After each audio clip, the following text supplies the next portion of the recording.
Number 6, जिसका नाम है लिंग, वचन तथा पुरुष।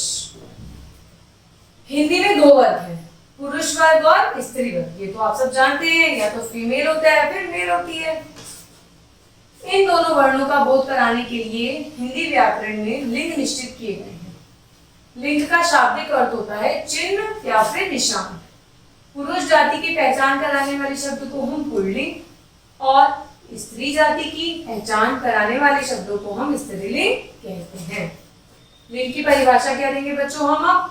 संज्ञा शब्द के जिस रूप से किसी पुरुष या स्त्री जाति का बोध होता है उसे हम लिंग कहते हैं।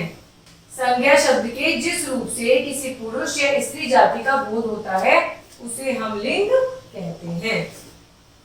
लिंग के भेद, जैसा कि अब तक पढ़ते आए हैं, लिंग के 2 भेद होते हैं, पुल्लिंग और स्त्रीलिंग। पुल्लिंग जो होता है जो पुरुष जाति का बोध कराता है, और स्त्रीलिंग जो होता है जो स्त्री का बोध कराती है। पुल्लिंग की पहचान कैसे करते हैं बेटा हम लोग?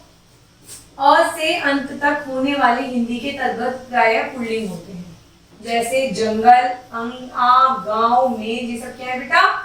और अ से अंत तक जो भी होते हैं। पर्वत, ग्रहों, पेड़ों, समुद्रों, अनाजों, दिनों, द्रव्य पदार्थ के नाम प्राय तो क्या होते हैं बेटा? पुल्लिंग होते हैं। ये आपको याद रखने होंगे। शब्द के अंत में निम्न प्रत्यय आने से पुल्लिंग शब्द बताते हैं। जिन जिन शब्दों के अंत में आ, पा, पन, न, और, तो ये सब क्या कहलाएंगे? पुल्लिंग कहलाएंगे। जिनके लास्ट में ये है, जैसे पैसा, आया, दूधिया, आया, छाता, आया, तो कैसे होगा ये? पुल्लिंग। पा, बुढ़ापा, उजापा, तो क्या हो गए बेटा? ये पुल्लिंग हो गए। बचपन, लड़कपन, पागलपन, ये सब क्या हो गए बेटा? पुल्लिंग हो गए। ये आपको ध्यान रखना है कि जिन शब्दों के पीछे ये शब्द आएंगे तो वो क्या कहलाएंगे बेटा? पुल्लिंग कहलाएंगे। मानव शरीर के कुछ अंग भी पुल्लिंग होते हैं, जैसे मुंह, गला, मस्तक, हाथ, पैर, दांत, कान, घुटना आदि। हमारे शरीर के अंदर भी कुछ अंग ऐसे होते हैं जिन्हें हम पुल्लिंग की श्रेणी में रखते हैं। स्त्रीलिंग की क्या पहचान होती है?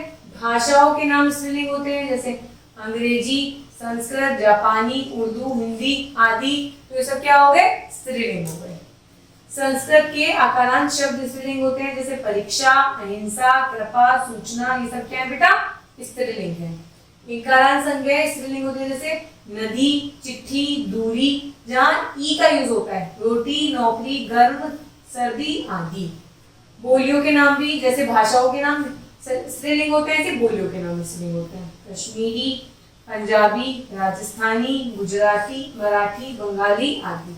जिन शब्दों के अंत में या, आवट, ता, आई आदि आते हैं वो स्त्रीलिंग होते हैं, जैसे गठिया, कुटिया, डिबिया, तो इनको क्या कहोगे आप? स्त्रीलिंग कहोगे। मिलावट, लिखावट, थकावट, बनावट क्या है? स्त्रीलिंग है।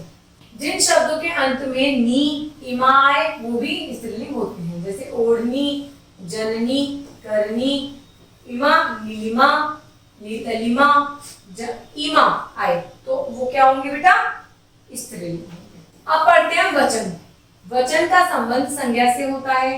कोई वस्तु या प्राणी संख्या में एक या एक से अधिक, इसका ज्ञान इस वचन के अंतर्गत किया जाता है। उदाहरण, कुत्ता बैठा है, कुत्ते बैठे हैं। कुत्ता बैठा है तो एक है तो एक वचन, कुत्ते बैठे हैं तो बहुत सारे कुत्ते हैं तो बहुवचन। पहले वाक्य में कुत्ता एक है, एक वचन। दूसरे वाक्य में कुत्तों की संख्या एक से अधिक है तो बहुवचन। शब्द के जिस रूप से यह ज्ञात हो कि वह एक के लिए यूज हुआ है या फिर एक से अधिक के लिए, तो उसे हम क्या कहते हैं? वचन कहते हैं। वचन के भी बेटा 2 भेद होते हैं, एक वचन या फिर बहुवचन। यह हम पढ़ चुके हैं। जब हमें एक का बोध होता है तो हम एक वचन मानते हैं। यह शब्द के जिस रूप से ये ज्ञात होता है कि प्राणी वस्तु एक से अधिक है तो उसके लिए हम बहुवचन का इस्तेमाल करते हैं। अब आप देख सकते हैं एक वचन और बहुवचन। गाय, गायें, बात, बातें, बहन, बहनें, आंख, आंखें। तो देख पा रहे हैं आप लोग किस तरीके से हमने एक वचन को बहुवचन में परिवर्तित करा है। कन्या कन्याएं, कविता कविताएं, अध्यापिका अध्यापिकाएं, पत्रिका पत्रिकाएं, गधा गधे, कुत्ता कुत्ते, बेटा बेटे, कुर्ता कुर्ते।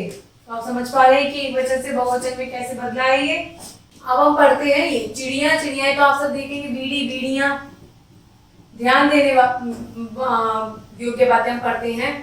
सदैव एक वचन में प्रयोग होने वाले शब्द वर्षा, जनता, घी, तेल, सत्य, झूठ आदि। ये जो है वर्षा, जनता, घी, तेल, रिफाइंड, ये सब क्या होते हैं, स्त्रीलिंग में उपयोग होते हैं।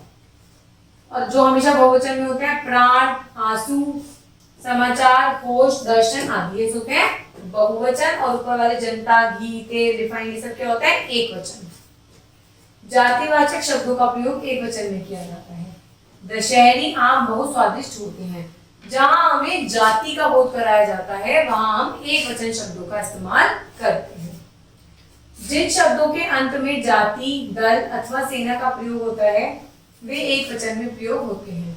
जैसे स्काउट, दल सेवा कर, वही ये जाति और दल हो गया। आज पिछड़ी जाति जाग रही है। तो मतलब हम जब दल का यूज करते हैं या जाति का यूज करते हैं तो वहां हम एक वचन को कंसीडर करते हैं। और ये तो आप बहुत आसानी से जानते हैं कि जहाँ एक वस्तु प्राणी होता है वहां एक वचन होता है, जहाँ उससे ज्यादा होते हैं तो वहां बहुवचन का यूज करते हैं। Thank you.